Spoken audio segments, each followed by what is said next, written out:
오늘 이 시간 우리에게 주시는 하나님의 말씀은 구약성경 사사기 12장 8절에서 15절까지의 말씀입니다. 제가 가진 성경으로 구약 384면에 있습니다. 그 뒤를 이어 베들레헴의 입산이 이스라엘의 사사가 되었더라. 그가 아들 30명과 딸 30명을 두었으니 그가 딸들을 밖으로 시집 보냈고 아들들을 위하여는 밖에서 여자 30명을 데려왔더라. 그가 이스라엘의 사사가 된 지 7년이라. 입산이 죽음에 베들레헴의 장사되었더라. 그 뒤를 이어 스불론 사람 엘론이 이스라엘의 사사가 되어 10년 동안 이스라엘을 다스렸더라. 스불론 사람 엘론이 죽음에 스불론 땅 아얄론의 장사되었더라. 그 뒤를 이어 비라돈 사람 힐렐의 아들 압돈이 이스라엘의 사사가 되었더라.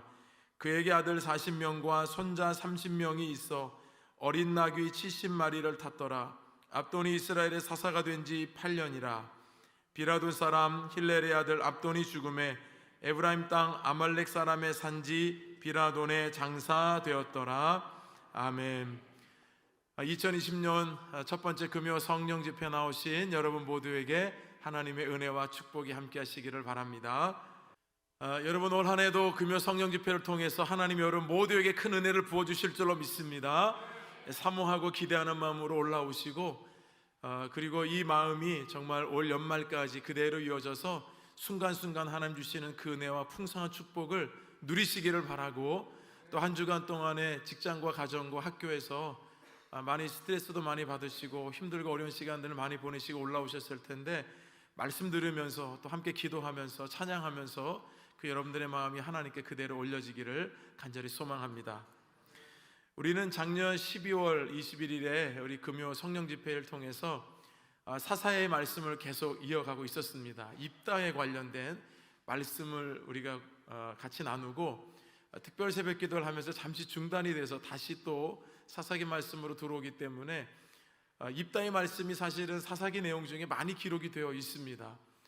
그런데 제가 이 입다의 길 이야기 여러분들에게 좀 마무리를 하고 그 다음에 오늘 사사로 들어가야, 이제 오늘까지 끝나면 그 다음에 삼손이라는 사사로 이어지게 되어 있어서 여러분들에게 우리 입다에 대한 이야기를 같이 나누면서 말씀의 은혜를 나누고자 합니다. 입다는 여러분 말씀드린 대로 길르앗이 창녀에게서 낳은 아들이었죠. 아버지 길르앗은 본처에게서도 여러 명의 아들을 낳았다고 말씀을 드렸습니다. 그런데 이 아들들이 아버지가 창녀에게서 낳은 아들 이 입다를 굉장히 멸시하고 천대했죠. 결국 형제들로 의해서 이 입다가 돕당이라는 곳으로 이제 결국 피신하고 도망가게 됩니다. 거기서 이렇게 억울하고 힘든 시간을 보낼 때에 오히려 거꾸로 길르앗의 장로들이 이 암몬 족속들이 지금 쳐들어오려 하고 있기 때문에 지도자를 찾고 있었는데, 그 돕당에 갔던 입다의 그 있는 곳에 많은 사람들이 몰려들어서 그의 지도력이나 리더십을 이제 장로들이 인정하고 오히려 돕당에 와서 입다를 다시 초청하게 되죠. 그러면서 암몬과 싸워달라고 하는 지휘관의 역할을 해달라는 이야기를 합니다. 우리가 그 메시지에서 말씀에서 알 수 있는 것은 입다의 태생과 출신의 문제가 아니었다는 거죠. 어떤 시각, 어떤 신앙을 가지고 있는가가 항상 중요했던 겁니다. 그래서 이렇게 입다는 이제 새롭게 사사로 등극하게 되는 과정을 보여주고 있습니다. 우리가 작년에는 거기까지 말씀을 나누고 그 이후에도 입다의 이야기가 이렇게 진행이 되죠. 이제 그는 한 지파의 어떤 한 지파의 이런 우두머리보다는 이제 전체를 이끌어가는 사사의 역할을 이제 하게 됩니다. 지휘관으로 세우려고 했던 것은 바로 암몬 족속과의 전쟁을 치르기 위함이었는데, 그 전쟁에 나가게 될 때 이 입다가 서원을 하게 되죠. 사사기 11장 30절 31절 말씀을 자막으로 함께 읽어보겠습니다. 그가 여호와께 서원하여 이르되 주께서 과연 암몬 자손을 내 손에 넘겨주시면 내가 암몬 자손에게서 평안히 돌아올 때에 누구든지 내 집 문에서 나와서 나를 영접하는 그는 여호와께 돌릴 것이니 내가 그를 번제물로 드리겠나이다 하니라. 암몬 자손과 싸워서 이기게 돼서 내가 돌아오게 될 때에 제일 먼저 나를 맞이하는 그 사람을 번제물로 드리겠다는 서원을 하고 전쟁터에 입다가 나가게 됩니다. 그러면 여러분, 하나님은 혹시 사람을 제물로 받으시는 분일까요? 이런 질문을 우리가 하게 됩니다. 레위기에 보면 하나님께 드리는 제사법이 나와 있는데 세부 규정들이 아주 세심하게 나와 있습니다. 하나님께 제물을 드릴 때 하나님은 명확하게 구분을 해주시기를 소나 양이나 염소나 새나 곡식으로만 드리라고 했지 사람을 드리라는 말씀은 없습니다. 이 사람을 인신제사로 드렸던 것은 대부분 이방 족속이었습니다. 따라서 이렇게 입다가 이제 서원을 하게 됐는데 학자들에 따라서 두 가지 이제 견해가 나누어집니다. 첫 번째 의견은 이제 결론적으로 입다가 이 암몬과의 전쟁에서 승리를 하고 돌아오기 때문에 제일 먼저 입다를 맞았던 사람이 이제 등장을 하게 되죠. 그래서 서원으로 인해서 이 처녀는 평생 아마도 결혼하지 않은 이 처녀의 몸으로 지냈을 것이다. 그것을 번제물로 드린다는 표현을 했다. 이렇게 주장한 학자들이 있고, 두 번째는 실제적으로 이 여인을 번제물로 드렸다는 학자들의 의견도 있습니다. 근데 진짜 중요한 교훈은 무엇이냐면요, 하나님께 드리는 서원을 이 지키는 것을 목숨과도 같이 여겼다는 것이 중요합니다. 하나님께 어떤 서원을 했을 때 그냥 내가 불리하면 하나님 취소입니다 이렇게 가볍게 여기지 아니하고 하나님께 서원한 것은 반드시 지킨다라고 하는 그 믿음이 여러분 사사시대도 있었다는 것은 분명해 보입니다. 그렇다면 여러분, 이렇게 입다가 암몬과의 이 전쟁을 나갈 때 서원을 했는데 중요한 것은 입다의 가족들은 입다가 서원한 것을 전혀 알지 못했다는 겁니다. 그리고 나서 입다가 전쟁에서 이렇게 승리하고 돌아왔을 때에 자기를 제일 먼저 맞아준 사람이 누굽니까? 자신의 무남 동료 외동딸이 나왔습니다. 소고를 잡고 춤을 추면서 아버지를 맞이했습니다. 전쟁에서 승리하고 돌아오는 아버지를 제일 먼저 맞이했는데 그는 이미 서원하기를 내가 전쟁에서 승리하고 돌아올 때 제일 먼저 나오는 사람을 번제물로 드리겠습니다라는 서원을 했다는 겁니다. 아마도 이 입다는 승리의 기쁨도 잠시 자기를 마중 나오고 있는 이 외동딸을 보면서 아마 온몸이 굳었을지도 모르겠습니다. 왜냐하면 이미 자기가 전쟁에 나가기 전에 이런 서원을 하나님께 드렸기 때문입니다. 따라서 말씀드리는 대로 과연 이 딸을 입다가 번제물로 드린다고 했을 때 하나님이 과연 받으셨을까, 또는 정말로 번제물로 드렸을까, 이렇게 두 가지 학자의 의견들이 있지만 말씀드린 대로 중요한 것은 번제물로 바쳤느냐 안 바쳤느냐가 중요한 것이 아니고 서원한 것을 하나님께 반드시 지킨다라고 하는 그 당시에 그래도 하나님을 향한 그런 믿음이 있었다는 것이 매우 중요하다는 것입니다. 그러면 여러분, 이 딸 문제로 인해서 지금 입다는 굉장히 여러 면에서 두 가지 의견에서 둘 다 낙심된 마음을 가졌을 겁니다. 이 일을 결국은 자기가 저질러 놓은 일이기 때문에 하나님 앞에서 이 서원을 지켜야 하는데 마음이 굉장히 어렵고 힘들었을 때였습니다. 그런데 이때 누가 입다를 또 찾아오게 되냐면 에브라임 사람들이 입다를 찾아오게 돼요. 이 에브라임 사람들은 이미 다 전쟁이 끝났는데 전쟁이 끝난 입다를 찾아왔습니다. 이유는 뭐였냐면 전쟁을 하는데 왜 우리 지파를 부르지 않았느냐는 그런 여러분 항의성으로 지금 입다를 찾아왔습니다. 그런데 사사기 말씀을 가만히 읽어보면 이 암몬과 싸우기 위해서 이스라엘 자손들이 이 미스바에 많이 모였습니다. 다시 말하면 싸우려고 했던 지파들은 모두 다 이 미스바에 모여서 암몬과의 전쟁을 준비를 했습니다.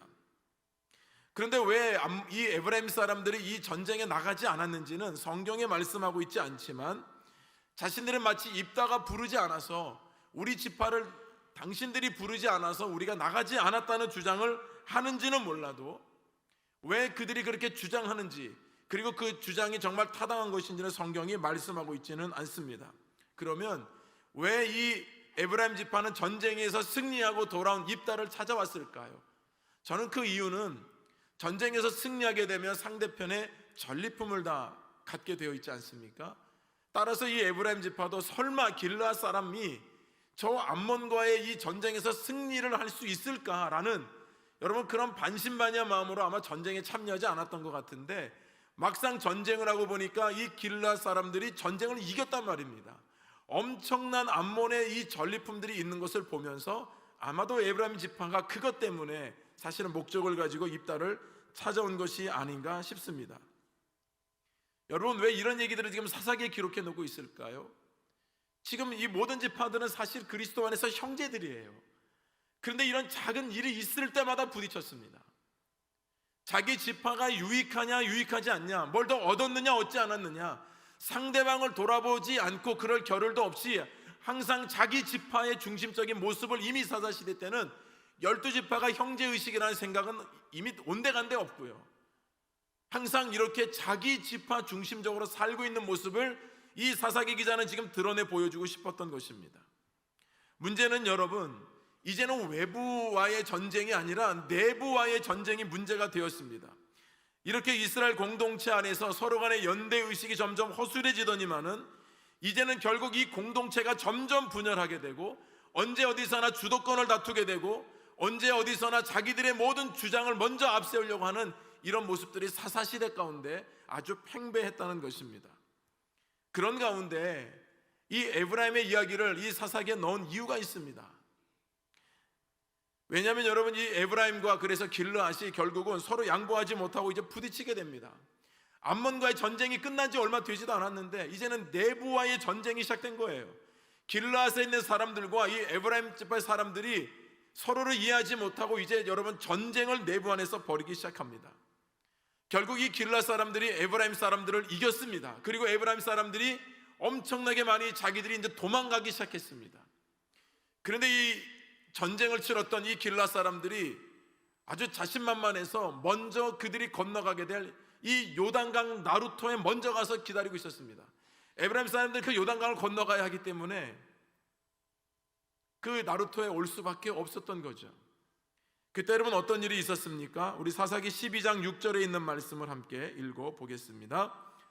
그에게 이르기를 쉿볼렛이라 발음하라 하여 에브라임 사람이 그렇게 바로 말하지 못하고 쉿볼렛이라 발음하면 길르앗 사람이 곧 그를 잡아서 요단강 나루턱에서 죽였더라.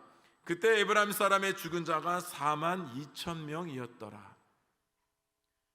여러분, 이렇게 끔찍한 일이 지금 이 요단강 나루터에서 벌어지고 있습니다. 이 동족끼리 전쟁을 벌여서 결국 도망갔던 그 에브라임 사람들, 길르앗 사람들이 요단강 나루턱에 딱 지키고 있다가 발음을 하게 합니다. 왜냐하면 이 에브라임 사람들은 이 시옷 발음을 하지 못했습니다. 그래서 말씀한 대로 쉿볼렛이라고 발음하라 하여 에브라임 사람이 그렇게 바로 말하지 못하고 쉿볼렛이라고 하면 다 죽였습니다. 왜냐하면 이게 에브라임 사람인지 아닌지를 구분하려면 발음을 들어보면 아는데, 여러분 우리도 이제 지방 사투리들이 다 있지 않습니까? 그런 것처럼 이 에브라임 사람들에게는 독특한 이 발음이 안 되는 부분이 있었기 때문에 이 길르앗 사람들이 그걸 다 알고 있었던 거예요. 그래서 그 발음을 정확하게 하면 이제 이게 에브라임 사람이구나 아니라를 금방 구분하니까요. 이 단어 하나로 만약에 이 에브라임 사람들이 판명이 되면 그 나루턱에서 다 사람을 죽였고요, 그렇지 않은 사람도 나루터를 건너가게 했겠죠. 여러분, 이런 잔혹한 일이 지금 이 길르앗과 에브라임 지파 사이에 일어났다는 것입니다. 지금 여러분 우리가 사사기 1장부터 말씀을 배우고 있지만 사사기에서 처음으로 같은 백성 이스라엘 사이의 길이 벌어진 전면전입니다. 첫 번째 전면전이었습니다. 참 얼마나 안타까운지 모릅니다. 무려 이 나루터에서 42,000명의 에브라임 사람들이 죽임을 당하게 됩니다. 이처럼 이런 이야기를 지금 사사기에 기록된 이유는 말씀드린 대로 영적으로 타락했던 것이 무엇으로 이어지고 있는가? 결국 공동체의 다툼과 분열로 이어지고 있다는 것을 사사기는 우리에게 보여주고 있는 것입니다. 여러분, 한쪽이 무너지게 되면 그 한쪽만 무너지는 것이 아니에요. 한쪽이 무너지기 시작하면 또 다른 한쪽이 여러분 구멍이 나게 되고, 또 다른 한쪽이 무너지게 되면 또 다른 한쪽이 무너지게 되면서 결국은 모든 것이 와장창창. 여러분, 이미 사사시대가 점점 깊어져 가고 있는데 과연 이스라엘 공동체는 회복할 수 있을까? 점점 어디로 가고 있는 것인가? 우리를 염려하게 만들 수밖에 없는 겁니다. 이렇게 여러분 입다의 이야기가, 이렇게 사사의 입다 이야기가 여기까지 말씀을 한 다음에 오늘 저와 여러분이 읽은 본문으로 이어지고 있습니다. 이 입다가 8번째 사사였고 이제 9번째, 10번째, 11번째 사사가 등장을 하고 이제 마지막 12번째 사사가 삼손이 되게 됩니다. 말씀을 가만히 기억해 보면 이 기드온 사사 이후로는 이웃나라 왕들처럼 하나님께서 사사로 세워주셨던 그 공동체에서 사사로 세워졌던 이 기드온 사사 이후로는 이 모든 것을 권력으로 여기고 그것을 자녀들에게 물려주기 시작했습니다. 자녀가 그만한 능력이 되지 않으면 이 사사의 역할을 통해서 모든 재산을 자녀들에게 물려주기 시작했습니다. 그게 사사 시대였습니다. 결국 사사들은 점점 자기 스스로 바알이 되고 가고 있었던 겁니다. 옛날에 반지의 제왕이라는 여러분 영화가 있는데요, 그 절대 반지를 껴본 사람은 그 권력을 알기 때문에, 그 능력을 알기 때문에 절대 반지를 벗고 싶지 않은 거죠. 빼고 싶지 않은 겁니다. 권력의 맛을 본 사람들은 그 권력을 내려놓기가 목숨보다도 어려운 겁니다. 따라서 지금 이스라엘의 모든 사사들 또한도 맛본 권력과 명예를 조금도 내려놓지 못하고 있습니다. 하나님의 한때는 영이 임했던 사람들도 있고 또 하나님 편에 있었던 사람들도 있었지만 그들은 자신들의 영원한 왕은 하나님 한 분이라는 사실을 점점점 잃어가고 있었습니다. 자기 스스로 왕이 되려고 할 때 제일 뭐가 부담이 됐을까요? 하나님이 제일 부담이 됐을 거예요. 이미 하나님이 왕이신 걸 모르는 게 아닙니다. 알고 있지만 하나님을 제어하고 자기 스스로 왕이 되려고 했던 시대가 바로 사사 시대였습니다. 이제 여러분 이어지고 있는 이 유다 지파 베들레헴 사람 입산의 경우도 그와 같은 모습을 우리에게 보여주고 있는데요, 사사기 12장 9절에 있는 말씀을 함께 읽어보겠습니다. 그가 아들 30명과 딸 30명을 두었더니 그가 딸들을 밖으로 시집 보냈고 아들들을 위하여는 밖에서 여자 30명을 데려왔더라. 그가 이스라엘의 사사가 된 지 7년이라. 여러분, 사사의 이야기를 들려주면서 지금 이 한 절에 지금 무슨 내용입니까 도대체? 아들이 30이 있었고 딸 30이 있었는데 딸들은 다 밖으로 시집을 보냈고 그리고 이 아들을 위해서는 밖에서 이 여자들을 데리고 왔다고 말씀하고 있지 않습니까? 이게 뭔 얘기입니까? 이게 이방 여인들에게, 자기 아들들은 이방 여인들을 결혼시키기 위해서 데려오고 자기의 딸들은 오히려 이방 남자들에게 결혼하기 위해서 보냈다는 겁니다. 도대체 영적인 지도자라고 하는 이 사사가 얼마나 업적이 없었으면 결국 이 자녀들을 보내는 거 말고는, 들여오는 거 말고는 한 일이 아무것도 없습니다. 저는 여러분 참 두려운 게 이런 부분이에요. 과연 우리가 하나님 앞에 섰을 때 우리는 어떤 평가를 받을 것인가? 하나님이 그렇게 우리에게 섬기라고 했던 직분들을 많이 주셨는데 과연 우리는 그 직분을 어떤 마음으로 섬기고 있는가? 이 입산 한 사람만의 불행의 문제가 아니었습니다. 이스라엘 공동체 전체의 불행이었습니다. 입산은 정치적인 것들을 누리기 위해서 이처럼 전략적인 결혼을 시켜서 뭔가 영토나 재산을 늘려가기를 원했던 거죠. 오죽했으면 이 입산에 대한 이야기를 실을 게 없어서 이 한 줄 이 내용만 실었겠느냐고요. 사사기를 기록한 이 역사가는 평화를 주시는 분이 여호와 하나님이 아니라 지금 국경을 맞대고 있는 이웃 나라의 왕이라고 생각하는 이 사사들의 불신앙과 불μid음을 분명하게 지적하고 있는 것입니다. 자기들의 통치 기간을 늘리기 위한 수단으로 또는 국제정치 이럴 수밖에 없다라고 하는 자기 스스로의 명분을 가지고 아마도 그렇게 자기의 영역을 확대해 갔는지도 모르겠습니다. 결국 이것은 하나님을 향한 신앙마저도 흔들어버리는 매우 잘못된 선택이었습니다. 그리고 나서 여러분 이어지는 사사는 스불론 사람 엘론이라고 하는 사사에 대한 이야기를 설명해 주는데 우리 오늘 본문 11절에 있는 말씀을 함께 읽어보겠습니다. 그 뒤를 이어 스불론 사람 엘론이 이스라엘의 사사가 되어 10년 동안 이스라엘을 다스렸더라. 여러분 이 11절에 있는 말씀 이 한 절 이후에 12절은 죽은 걸로 나옵니다. 스불론 사람 엘론이 죽음에 스불론 땅 아얄론에 장사되었더라. 끝. 엘론도 여러분 사사기에 나오는 사사로 등장을 하지만 이 엘론 또한도 단 두 절에도 내용도 없습니다. 그가 어떤 일을 했는지, 하나님을 위해서 어떤 행적을 했는지 단 한 절도 없습니다. 그저 사사가 되어 10년 동안이나 이스라엘을 다스렸더라. 이스라엘이 여러분 다스림 가운데 평안했던 것이 아닙니다. 10년 동안에 어떤 이야기가 있었다고 한다면 반드시 이 사사기를 기록한 사람은 기록을 해놨을 겁니다. 업적이 없었던 겁니다. 개인적인 업적이 되었든 하나님을 위한 것이 되었든 어떤 것도 쓸 수 없을 정도의 빈털터리 인생이 바로 이 엘론 사사였던 것입니다. 그리고 이어지는 이 사사 압돈에 대한 이야기가 나오고 있습니다. 우리 그 다음 구절 함께 읽어보도록 하겠습니다. 14절입니다. 그에게 아들 40명과 손자 30명이 있어 어린 낙이 70마리를 탔더라. 압돈이 이스라엘의 사사가 된 지 8년이라. 므낫세 땅의 비라돈 사람 힐렐의 아들 압돈의 이야기가 나오고 있습니다. 우리는 앞서 비슷한 사사를 본 적이 있었습니다. 기억하십니까? 야일이라고 하는 사사였습니다. 이 야일 또한도 자기 아들들에게 낙이 어린 낙이를 한 마리씩 다 주고 심지어는 성읍도 각각 주었다고 여러분 우리가 말씀을 나눈 적이 있습니다. 그런데 이 압돈도 다르지 않았습니다. 아들 40명과 손자 30명에게 어린 낙이 70마리를 주었습니다.